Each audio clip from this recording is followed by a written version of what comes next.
Hi, everybody. This is Allison from Allykatkreations. How are you?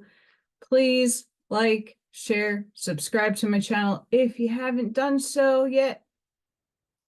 And if you get anything from my work, a connected dot, an epiphany, a mind explosion, a new book to read, a new author to explore, please consider supporting my work. The links are at the bottom. If you're interested in cool skulls,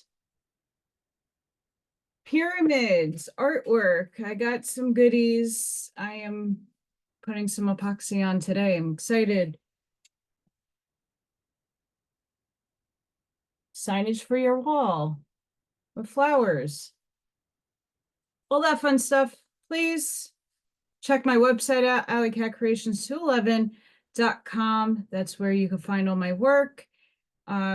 Stuff will be uploaded as I bulk it up and finish it. And yeah, that keeps me fed and going.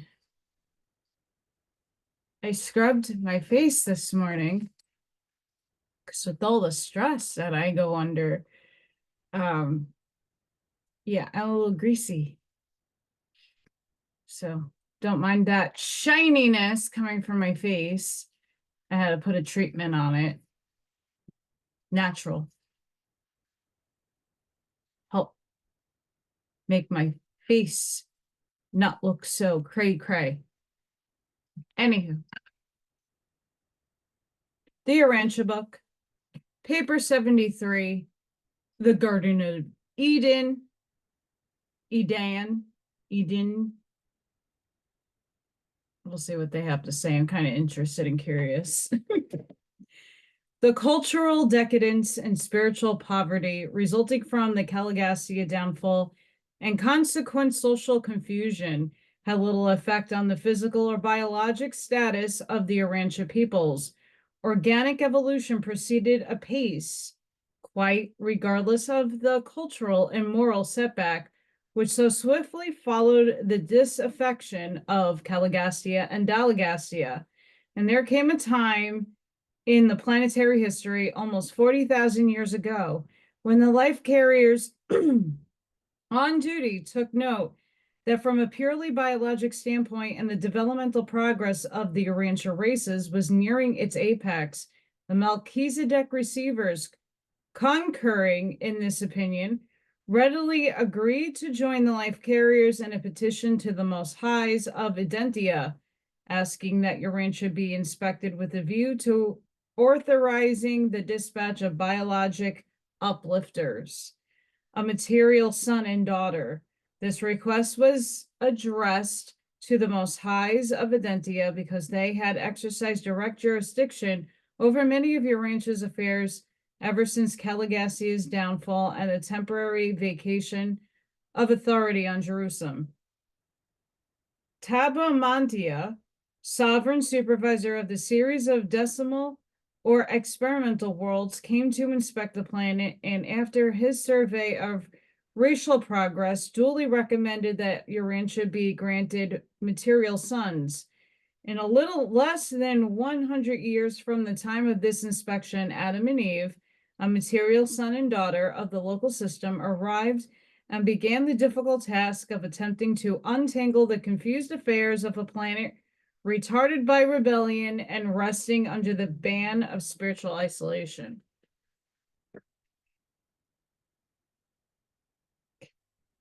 I know my camera is going back and forth and back and forth and back and forth and zooming in and zooming out and zooming in and zooming out. I know, it's annoying. The Nodites and the Amadonites, Amadonites, just like all the other books, don't know how to pronounce shit. On a normal planet, the arrival of the material sun would ordinarily herald an approach of a great age of invention, material progress, and intellectual enlightenment. The post-Adamic era is the great scientific age of most worlds, but not so on Urantia. Though the planet was peopled by races physically fit, the tribes languished in the depths of savagery and moral stagnation. 10,000 years after the rebellion, practically all the gains of the princes administration had been effaced, the races of the world were little better off than if this misguided son had ever come to Urantia. Only among the Nodites and the Amadonites was there persistent of the traditions of Dalamatria and the culture of the planetary prince. The Nodites were the descendants of the rebel members of the prince's staff, their name deriving from their first leader, Nod, one-time chairman of the Dalamatria Commission on Industry and Trade. The Amadonites were the descendants of those Adonites who chose to remain loyal with Van and Amadon. Ammonite, you know what I mean, is more of a cultural and religious designation than a racial term. Racially considered, the Amadonites were essentially Adonites. Nodite is both a cultural and racial term, for the Nodites themselves constitute the 8th race of Urantia. There existed a traditional enmity between the Nodites and the Ammonites. This feud was constantly coming to the surface whenever the offspring of these two groups would try to engage in some common enterprise. Even later in the affairs of Eden, it was exceedingly difficult for them to work together in peace. Shortly after the destruction of Dalamatria, the followers of Nod became divided into 3 major groups. The central group remained in the immediate vicinity of their original home, near the headwaters of the Persian Gulf. The eastern group migrated to the highland regions of Elam, just east of the Euphrates Valley. The western group was situated on the northeastern Syrian shores of the Mediterranean and in adjacent territory. These Nodites had freely mated with the Sangic races and had left behind an able progeny. And some of the descendants of the rebellious Dalamatrians subsequently joined Van and his loyal followers in the lands north of Mesopotamia. Here in the vicinity of Lake Van and the southern Caspian Sea region, the Nodites mingled and mixed with the Ammonites, and they were numbered among the mighty men of old. Prior to the arrival of Adam and Eve, these groups, Nodites and Ammonites, were the most advanced in cultural races on earth. I am not going to try to even get that out of my mouth properly consistently. So however it comes out, it comes out. So I know some people get a little feisty. Planning for the garden. For almost 100 years prior to Tabamontia's inspection, Van and his associates from their highland headquarters of world ethics and culture had been preaching the advent of a promised son of God, racial uplifter, a teacher of truth, and the worthy successor of the traitorous Caligastia.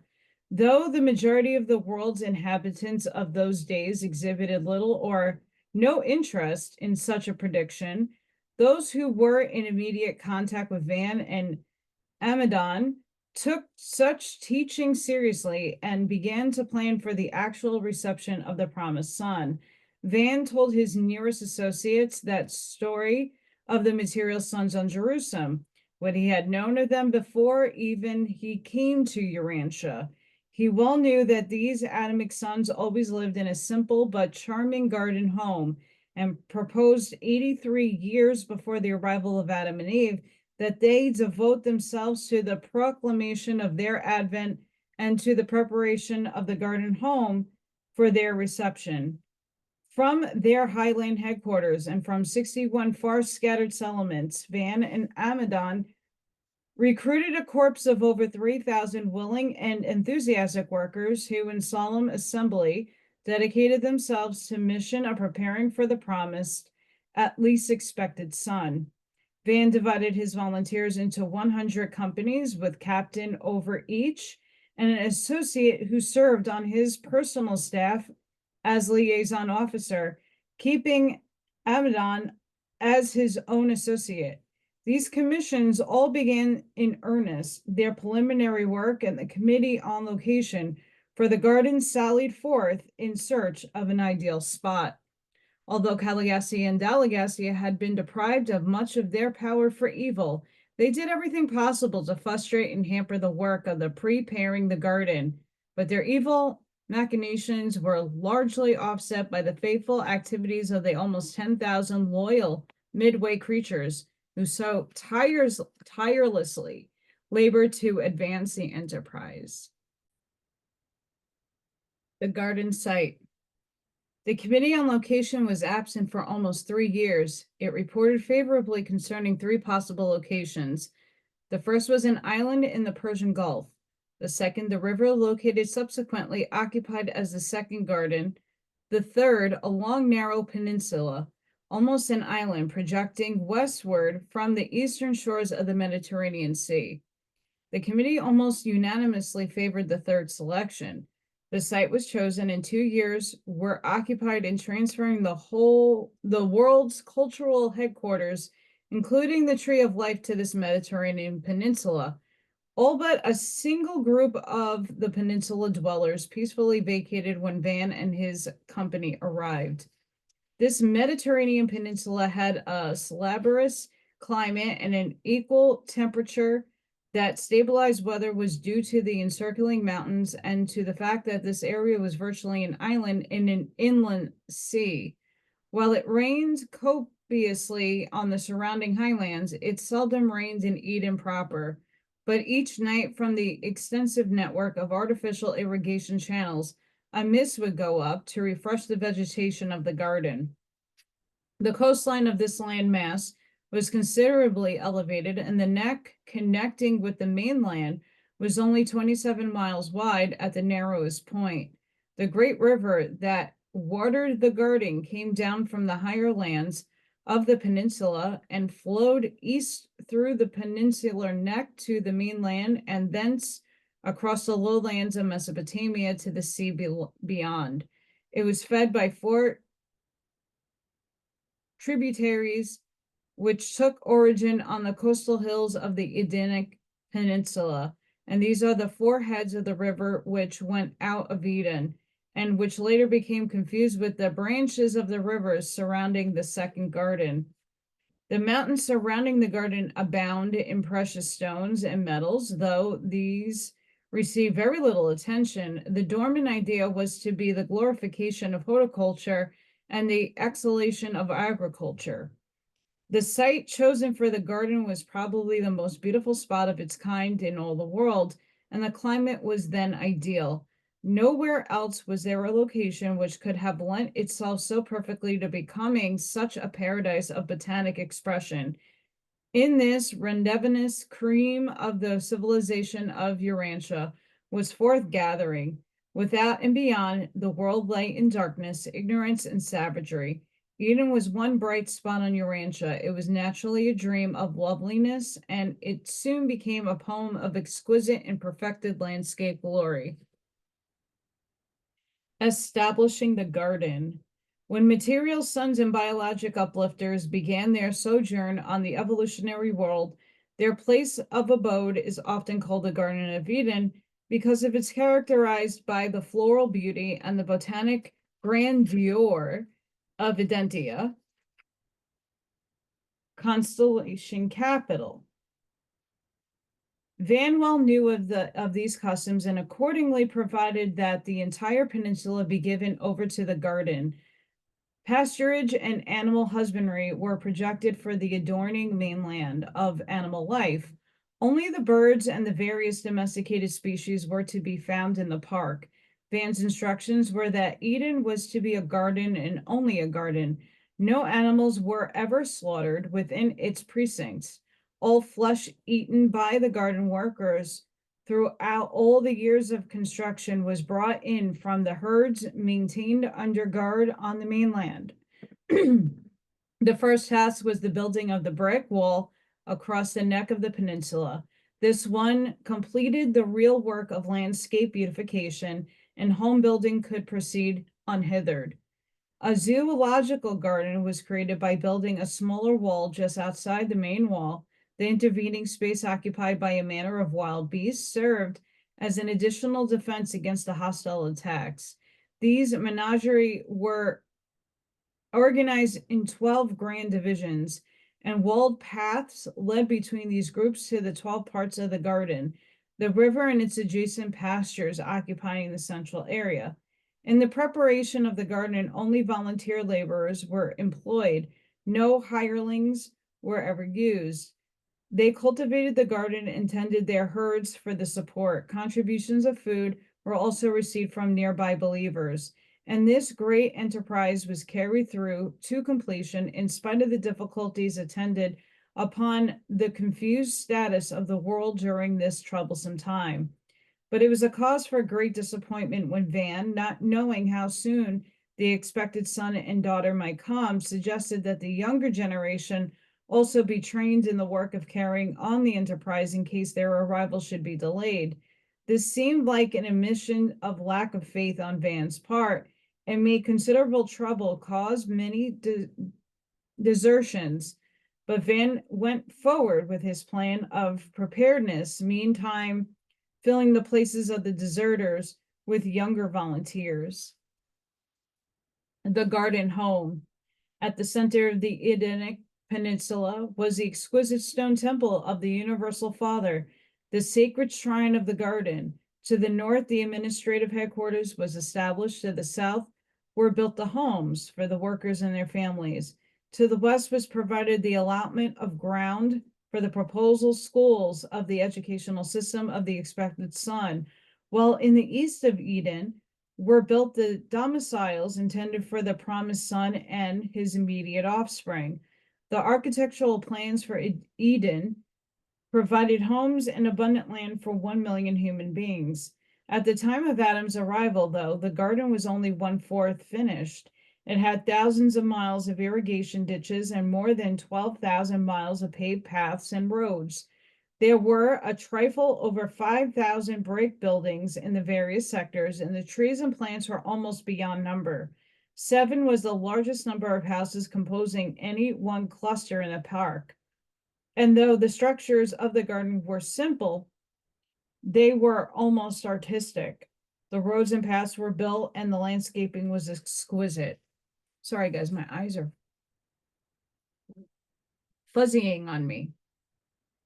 The sanitary arrangements of the garden were far in advance of anything that had been attempted. Therefore, on Urantia, the drinking water of Eden was kept wholesome by the strict observance of the sanitary regulations designed to conserve its purity. During these early times, much trouble came about from neglect of these rules, but Van gradually impressed upon his associates the importance of allowing nothing to fall into the water supply of the garden. Before the later establishment of sewer disposal system, the Edenites practiced the scrupulous burial of all waste or decomposing material. Ananon's inspectors made their rounds each day in the search for possible causes of sickness. Urantians did not again awake to the importance of the prevention of human diseases until later times of the 19th and 20th centuries. Before the disruption of the Adamic regime, a covered brick conduit disposal system had been constructed, which ran beneath the walls and emptied into the River of Eden, almost a mile beyond the outer or lesser wall of the garden. I'm sorry, the camera's driving me nuts too, and I'm reading it. By the time of Adam's arrival, most of the plants of that section of the world were growing in Eden. Already had many of the fruits, cereals, and nuts been greatly improved.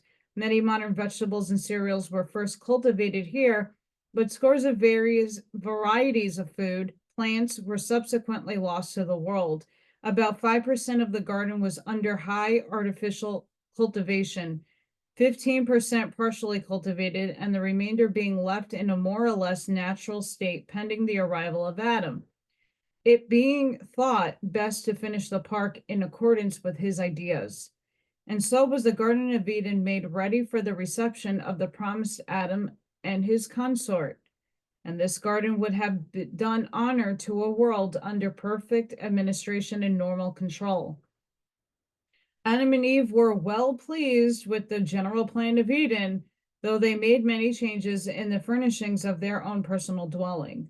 Although the work of embellishment was hardly finished at the time of Adam's arrival, the place was already a gem of botanic beauty, and during the early days of the sojourn in Eden, the whole garden took on new form and assumed new proportions of beauty and grandeur. Never before this time, nor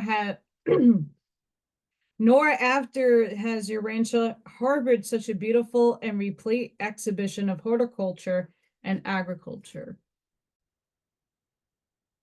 The Tree of Life. In the center of the garden temple, Van planted the long-guarded Tree of Life, whose leaves were for the healing of the nations, and whose fruit had so long sustained him on earth. Van well knew that Adam and Eve would also be dependent on this gift of Urantia for their life maintenance after they once appeared on Urantia in material form. The material suns on the system capitals do not require the Tree of Life for sustenance. Only in the planetary repersonalization are they dependent on this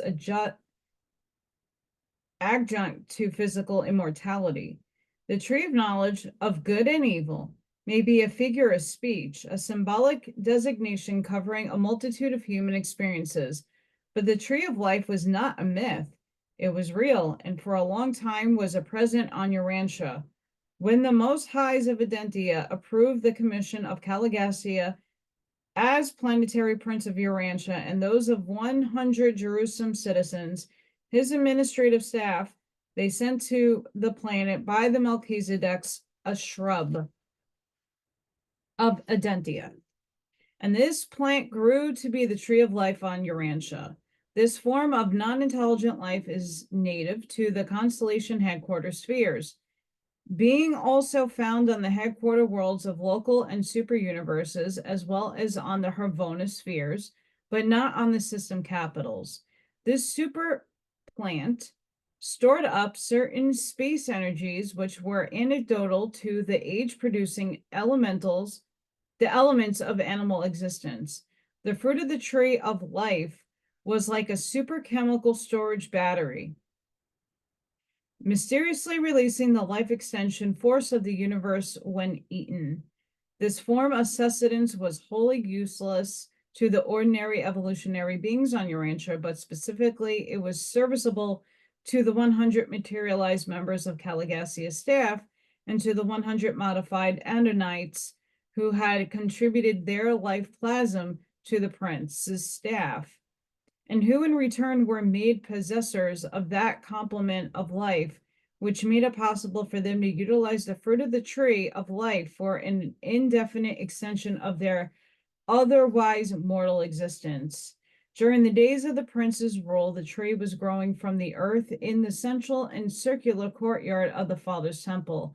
Upon the outbreak of the rebellion, it was regrown from the central core by Van and his associates in their temporary camp. This Urantia shrub was subsequently taken to their highland retreat, where it served both Van and Amdon for more than 150,000 years. When Van and his associates made ready the garden for Adam and Eve, they transplanted the Urantia tree to the Garden of Eden, where once again it grew in a central circular courtyard of another temple to the Father. And Adam and Eve periodically partook of its fruit for the maintenance of their dual form of physical life. When the plans of the material sun was astray, Adam and his family were not permitted to carry the core of the tree away from the garden. When the Nodites invaded Eden, they were told that they would become as gods if they partook of the fruit of the tree. Much to their surprise, they found it unguarded. They ate freely of the fruit for years, but it did nothing for them. They were all material mortals of the realm. They lacked the endowment which acted as a complement to the fruit of the tree. They became enraged at their inability to benefit from the Tree of Life, and in connection with one of their eternal wars, the temple and the tree were both destroyed by fire. Only the stone wall stood until the garden was subsequently submerged. This was the second temple of the Father to perish. And now must all flesh on Urantia take natural course of life and death. Adam and Eve, their children, and their children's children, together with their associates, all perished in the course of time, thus becoming subject to ascension scheme of the local universe, wherein mansion world resurrection follows material death. The fate of Eden. After the first garden was vacated by Adam, it was occupied variously by the Nodites, Cutites, and the Suntites. It later became the dwelling place of the northern Nodites, who opposed cooperation with the Adamites. The peninsula had been overrun by these lower grade Nodites for almost 4,000 years, and after Adam left the garden, when in connection with the violent activity of the surrounding volcanoes and the submergence of the Sicilian land bridge to Africa, the eastern floor of the Mediterranean Sea sank, carrying down beneath the waters the whole of the Edenic Peninsula. Concomitant with the vast submergence, the coastline of the eastern Mediterranean was greatly elevated, and this was the end of the most beautiful natural creation that Urantia has ever harbored. The sinking was not sudden, several hundred years being required completely to submerge the entire peninsula. We cannot regard this disappearance of the garden as being in any way a result of a miscarriage of divine plans, or as a result of the mistakes of Adam and Eve. We do not regard the submergence of Eden as anything but a natural occurrence, but it does seem to us that the sinking of the garden was timed to occur at just about the date of the accumulation of the reserves of the violent race for undertaking the work of rehabilitating the world's peoples. The Melchizedeks counseled Adam not to initiate the program of race uplift and blending until his own family had number 1/2,000,000. It was never intended that the garden should be the permanent home of the Adonites. They were to become emissaries of a new life to all the world. They were to mobilize for the unselfish bestowal upon the needy races of earth. The instructions given Adam by the Melchizedeks implied that he was to establish racial, continental, and divisional headquarters to be in charge of his immediate sons and daughters, while he and Eve were to divide their time between these various world capitals as advisors, coordinators of the worldwide ministry of biologic uplift, intellectual advancement, and moral rehabilitation. Presented by Solana, the Sephardic voice of the garden. And that is a little mind-blowing, a little different. And next time we will read Adam and Eve. How's that for a story for you about the garden? And is it plausible? Sure. I don't believe in the tree story or the snake and the devil and all that nonsense, because we wouldn't be here otherwise. They have more of a plausibility, but even still, it's a narrative. So there is something there to it. It's just a matter of figuring that what that is. Goodness sakes, I'm sore. I worked out this morning. Need to get back in shape. Fun times. So guys, sending each and every one of you love, light, compassion, grace, shielding, and protective energy. Please go within. Please be the shoulder for somebody. Please be the lighthouse. See your truths. And I hope to see you guys in the next one. Thank you all. My gratitude and appreciation to everybody who's liking, sharing, subscribing, helping me keep myself fed and the lights on. So I do appreciate the help right now. It's going to take me a while to get back on my feet. So if you can support me in any little way, that would be fantastic. And until the next one, guys, have a beautiful and fantastic day. Bye for now.